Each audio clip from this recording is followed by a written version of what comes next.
We're ready. We are ready. And today, February 12th, 2019, we are opening the Fall River Planning Board meeting. And pursuant to the open meeting law, any person may make a audio or video recording of this public meeting or may transmit the meeting through any medium.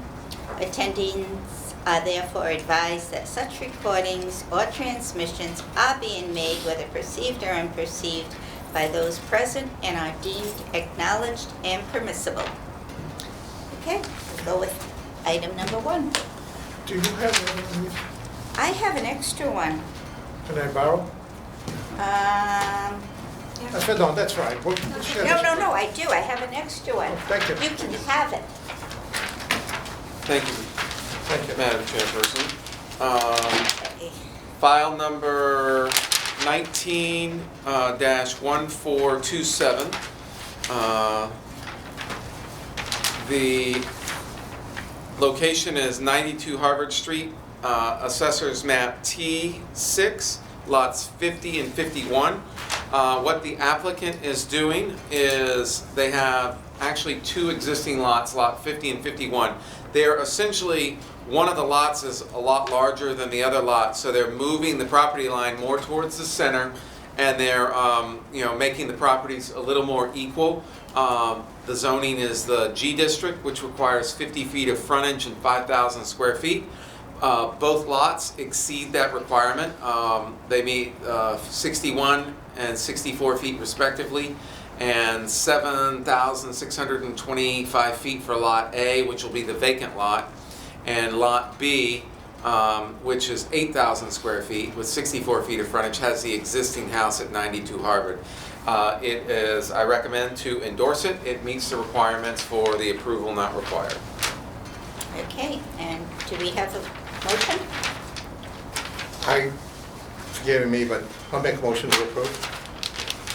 Second? All in favor? Aye. Aye. Opposed? No one opposed? Motion passes. And The second one is file number 18-1417. The applicant, Jamie Duff. Location is 130 Martha Street, Assessor's Map T, Lot 8, T8, Lot 22. And what they are proposing to do is to take Lot 22, which is a little over 12,000 square foot lot, and divide it into 2.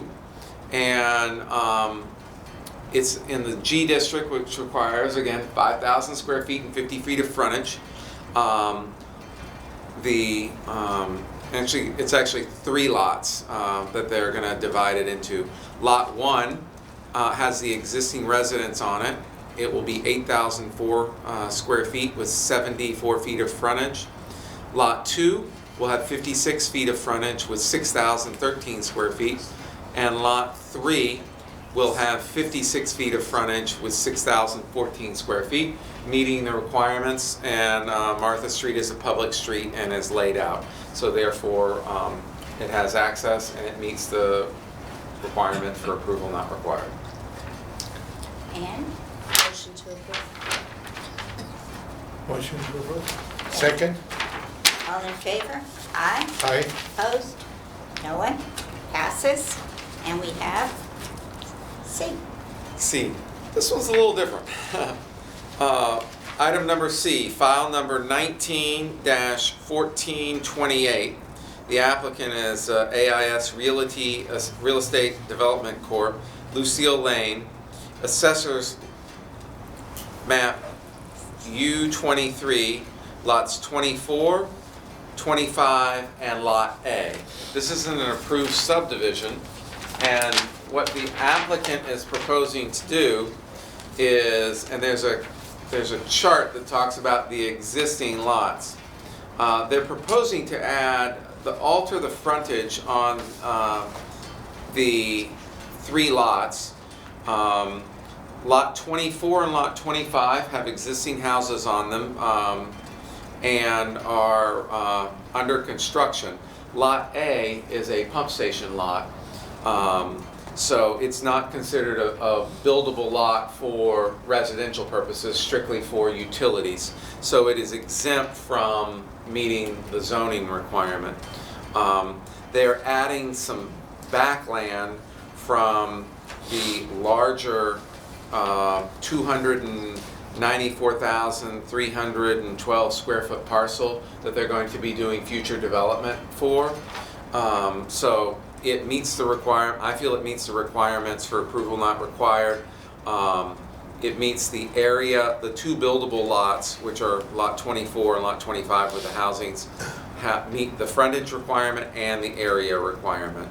And the parcel A, which is the existing pump station lot, is gaining some property to the rear.